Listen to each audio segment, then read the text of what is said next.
I registi in Friuli, come diceva il mio amico Pier Mario Ciani, Bertiule alle periferie di New York. Allora, al DDV, se in Friuli o in Patagonia non cambia nulla dal punto di vista delle relazioni e delle possibilità, no? Di comunicare, di divulgare, di fare. Se Furlan invece come regista ha il discorso di identità, delle dris, io credo di essere una persona che vive, che è nasciuta qua, o hai un'identità che una schiera di robis che caratterizzano le storie, le culture, proprio le identità dal Friuli, e sei dentro di me, dentro delle mie sensibilità. Mio pari mi diceva con chi eri piccolo, con chi eri smedi, scusa superiore, la todestie, perché eri, secondo lui, rigide. Certe volte si pensi che ai colpe si sono finite in Germania, perché a forza di Dimal mi sono sentita di selo. Io credo che al DDV non si può fissare sul discorso delle lingue minoritarie come rappresentative di un ghetto, no?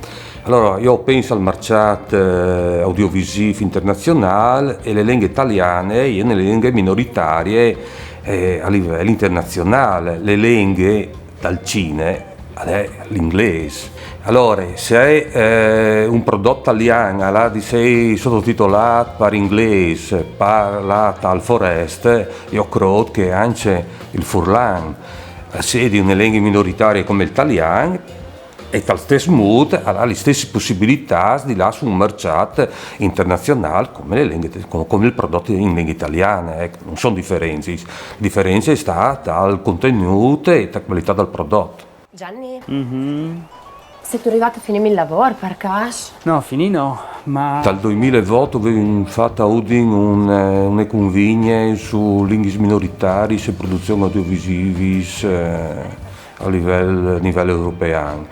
E lì si aveva ragionato a produttori e broadcasters di mettere ad dai progetti in rete delle scoproduzioni dove che ogni regione produceva un tocco e insieme si faceva una serie. Una serie che diventa rappresentativa con un comune denominatore che è delle lingue minoritarie, indipendentemente dai paesi che sono coinvolti. Credo che dopo i lade Murinte e sono una serie di esperienze soprattutto catalans, frison, galesi, che fanno coproduzioni, che comprano produzioni in lingue minoritarie che dopo traducono o fanno sottotitoli dai loro canali televisivi. Convintata era l'idea di fare un progetto che diventava un progetto pilota che dopo si slargiava anche con altre produzioni dal forest.